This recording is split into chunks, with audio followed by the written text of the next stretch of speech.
My name is Francis Luca. I'm the chief librarian here at the Wolfsonian, but I also moonlight in my off hours teaching as an adjunct for the history department at FIU. And I'm particularly proud of the exhibition that we're going to see right now, because this was put together by the students taking my course on war and society, which was focused specifically on the First World War. And the show that they put together is called The Children's Crusade. And the only thing that I had sort of limited them to working on was, I said, we have some great materials on children and propaganda, and it's all your show from there on in. So this is what they selected and put together, and as I said, I'm particularly proud of what they accomplished. Good evening, everybody. My name is Castellanos, and I was one of the students that helped curate this little exhibit. I focused mainly on that little podium over there. There are three artifacts in it. There's a Leslie's War and Pictures book. It's a weekly newspaper that got discontinued in 1937. But I really enjoyed it, and I chose it for my exhibit. And my little corner of the exhibit was mainly about boys and how they were targeted in propaganda. So as you can see, it's 3 boys and a soldier. And the significance of it is the soldier is the centerpiece, but if you really take a good look at the 3 boys, you can see how they're admiring the soldier. And as you can see, even to this day, boys really enjoy war. They want to be soldiers. They still play with toy soldiers.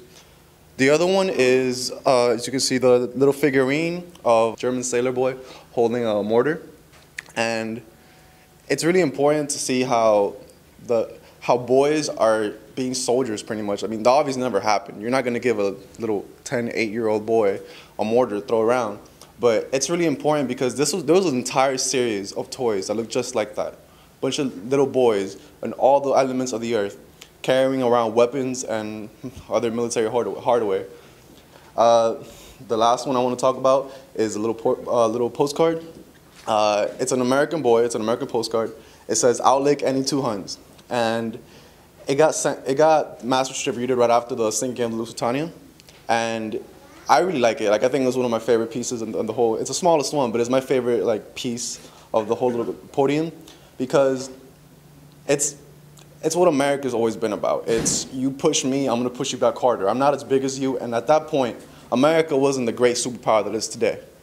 And using a boy to show what America looks like, and using a boy to depict what the American spirit is about. It's about being an underdog and fighting back when a bigger, badder country pushes you back, pushes you first.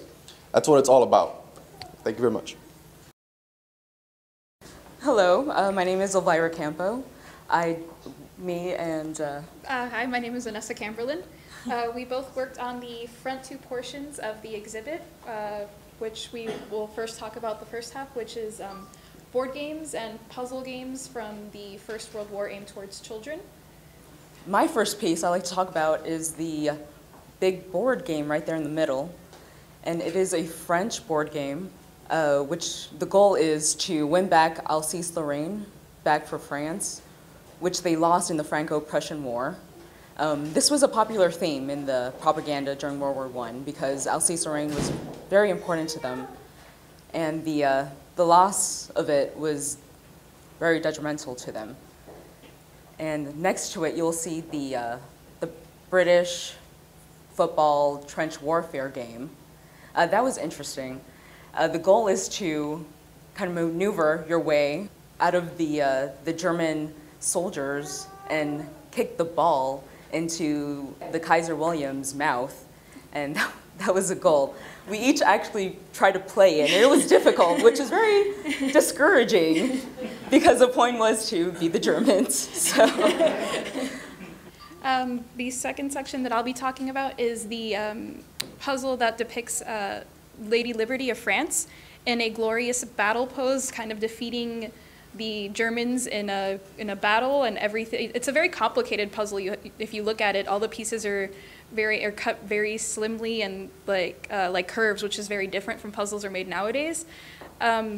It's, the colors are really vibrant, and it's kind of like this glorious depiction of battle, and it's a glorious depiction of France and their conquer conquering, I guess, of the Prussians, of the Germans, I'm sorry. And then another puzzle piece, which is in the back corner, is of Kaiser Wilhelm II. It is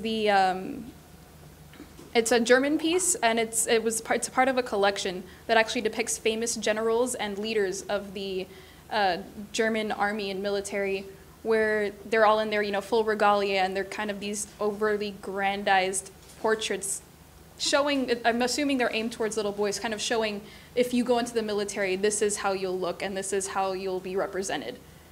And then the second half of the exhibit up front is focused more towards young adults and their books and literature aimed towards young adults during the war. One of the pieces, which is very different actually from most of the pieces in the entire exhibit, is up front. And it's basically a piece where they talk about how war is destructive, and it creates this kind of, the book itself takes on a very socialist tone, because it shows how families are destroyed and how the rich only seem to get richer during wartime, and how people are just killed and everything, and it seems to be only for monetary gain. And then another piece next to it is an American book, which is about Air Force pilots and dogfighting, which was one of the pieces that was used a lot as propaganda for young boys to make them join the war, because it's kind of like it's the equivalent of kind of the cowboys in the Wild Wild West. You're this great fighter, and you're doing all this like action, and you're flying around in a plane, and you're possibly losing your life in this fit of glory. And this was just a very good pull for young boys. And then another piece similar to that is a French book further up, which also depicts dogfighting in a kind of grandiose and glorifying manner. Right there in front, you'll see Malice in Cultureland, which is kind of taking advantage of the popularity of Alice in Wonderland's book by Lewis Carroll. And it's about Wilhelm going through Britain, France, trying to take over mostly Europe. And you'll see in that picture, you'll see him depicted as a dragon, and home rule and family trying to slay him with a sword, which was pretty interesting, I think. And at the end, there's a Victory Atlas leaflet, which to me seems like it would have been passed out to school children to let them know the new borders after the Treaty of Versailles, after World War I. Most interesting is that Alsace-Lorraine was returned back to France, and Austria-Hungary was dissolved. My name is Nicole Bramblett. I and two other people worked on the back half of the exhibit.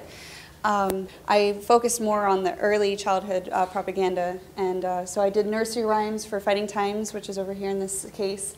And it took old school nursery rhymes like Humpty Dumpty, and it changed it and kind of put it into a darker version, and made fun of Kaiser Wilhelm II, and also and made the British and also all the other allies into heroes. And it was pretty interesting, but it was very dark, so it was interesting to have them kind of speak it to, you know, little kids, even down to like, you know, 1 to 2 year olds, and then have I guess see the psychological effects of that. It would be really interesting. Also, I did over here just the alphabet, and just having the explanation. It was a French book, you know, just B for battery and C for charge. I mean, that was just interesting. And then it has an explanation of what that means. It gives a moral explanation also, and it gets them kind of used to war itself, and also goes down to women's side of the whole explanation, and gives women to kind of, you know, get into the war as nurses, and also to kind of be okay with the war as and doing assembly and stuff like that. Which is really interesting. And then the last part that I did is also a lyric page. And this was interesting. I didn't know about this at all before I did the exhibit, but they used to put a blue star in the window if you had a serviceman in the war. And when they passed away, it turned into a gold star. And so this particular lyric song says, "Please don't touch my daddy's star again." It's really sad if you read the lyrics inside of it, but she's pretty much praying to, I guess, God to bring the daddy's star to turn back into blue because it had turned to gold. Even though it was beautiful, Mommy keeps crying, and so it was kind of a sad song, but it was pretty interesting in itself. Good evening, everyone. I'm Natalie Vera, and I worked on 3 books during the course of this project, and they were from 3 different countries. They were from England, from Italy, and from Germany. And despite them being from 3 different countries, which were on opposite sides, they all basically had the same message, and I found that to be pretty interesting. It taught the children who they were supposed to hate, and they were very specific about it. And it also included the consequences of what was going to happen to the people in those countries once their side had won the war. The first one I worked on was The Mad Dog of Potsdam. That one was a British work, and it basically tells children in an easy way, it explains to them what the war was about. It basically says that all the countries were getting along fine, and suddenly Germany snapped and went into Belgium. And we all know that's not exactly how it happened, but that's how it portrays it to children. And at the end, they end up telling the children that the dog, the dachshund, which represented Kaiser Wilhelm, it actually had his mustache, they say that he dies. So it basically outlines what's going to happen to Germany. ABC Darío di Guerra is an Italian book that translates to ABCDary of War. So basically it was an ABC book to help children learn their letters, but it was all about war, and it was very specific about certain war terms and politics. Some of the letters in there, for the letter D, it had dirigible and dreadnought in it, so it was some pretty heavy stuff for children. And they were pretty clear on their standing too in the war. And the last one I worked on is over here. It's Maledetto Katzelmacher. That's a German book, and it's basically geared towards getting children towards hating the Italians for kind of stabbing their back. So they portray an Italian troublemaker in this book, trying to steal the provinces, which are depicted as a bird, the provinces of Trento Trieste, and he ends up being caught by the Germans, and he's basically put to death too. So, and he has a very bad death, so it's kind of teaching children, like, this is what happens to people that betray Germany. So it was interesting to see the way they warped children's minds and got them to think the way they wanted them to think. So. Hello, my name is Todd Jolly. I also worked with my cohorts here on the back portion here. I want to start with this one here. It's a coloring book called Rigol Bouge. It was written by a Belgian artist who also did a lot of advertising and posters. So he put his talents to use here and released this coloring book for children. And it makes a lot of use of puns and humor to kind of make kids think poorly of the Germans in this case. In this case, he's criticizing the German invasion and occupation of Belgium. And the translation there is, it says butcher's meat, but if you actually translate it, word for word into English, it's actually, it says meat the Bouge, so it's kind of funny. So even though it means something else in a different language, if you translate it literally into English, it's meat, M-E-A-T, the Bouge, so it's kind of funny. But what it's saying there is that, it portrays the Germans in a very negative light by having this kid working on he's learning his, whereas here they learn their ABCs, here he's working on arithmetic. 1 + 1 = 2, and it says, 1 pig plus another pig equals 2 pigs, one of the pigs being the German there. So, the whole book's like that. It makes use of a lot of derogatory humor aimed towards Germans. So any kid who uses this, because here it shows you how you could color it and then leaves it blank for you to work on it. So any kid who actually used that would think pretty poorly of the Germans after he was done with that. The second one was this postcard up in the top there. That one, postcards were a big part of propaganda during this time, as we saw there. But this one is a Belgian one. It shows war orphans or refugees, and they're so they have nothing, and they're reduced to the state of having to drink water out of a dog's dish. But the good news is that if you look at the thing on the bottom, the dog is not a Bosch, so he's not a greedy German, so he'll actually share his water with the kids. So that one, there's 2 copies of that postcard, and one of them actually someone had written on it in French, and they had described some terrible events, and they basically was talking about how he couldn't believe what he was seeing. He was talking to an unknown woman, but it wasn't actually traveled. I mean, it didn't get postmarked or anything like that, but it was interesting nonetheless to see it in there. The third one that I picked was, I was drawn to it right away. It made me think of my own son. It was a children's book of wonders, and it kind of draws the kids right away with this whimsical, bizarre picture. It's kind of like a Peter Pan, because you see Big Ben in the background. They're flying over London, being towed on a biplane, but they're riding on a big giant artillery shell. So it's kind of crazy. Inside, it talks about, it says these illustrations for the children show some of the wonderful new inventions of the modern battlefield. So it's not that these things are terrible and are inflicting millions of casualties. They're wonderful inventions, and they talk about the tank, the sub, and mines, some of the worst stuff that had been developed at this time.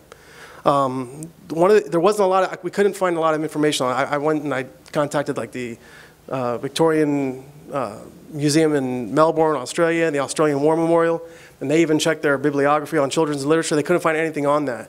But on the back page, there's a depiction, on the back cover, there's a depiction of a lion. And it said, "The glory of a lion is his mane." And I couldn't see it when you see it on that size. When you look at it big on a computer screen, it's a little bit more obvious.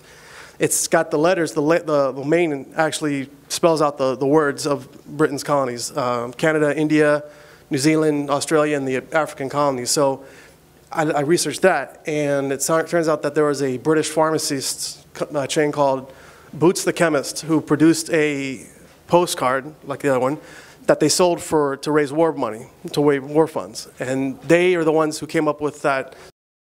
And then finally was that's called a primer on Liberty bonds.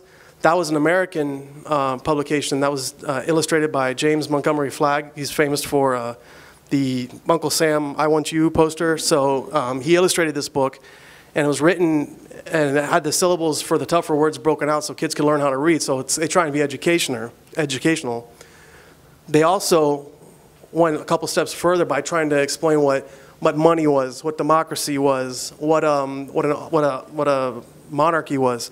And Germany is depicted in a very negative light, and it's depicted as like an old-fashioned government system that denies rights to its civilians. So it's kind of a, not only is Germany bad for all these reasons, but they're also a monarchy, an absolute monarchy. It tries to get the kids to think about what they're reading. It puts in dilemmas for kids to think about, like if you were on a desert island starving to death, which would you rather have, a dollar bill or a loaf of bread? So it says, as you can see, it's more important, life is more important than money. So, and at the end, it talks about how, this is, the country promises to pay its money, pay its loans, country promises to pay its loans, but then, ironically, the U.S. Treasury defaulted on this loan during the Great Depression. So, that was those are the 4 ones that I picked, and you can see more on the PowerPoint over there as well.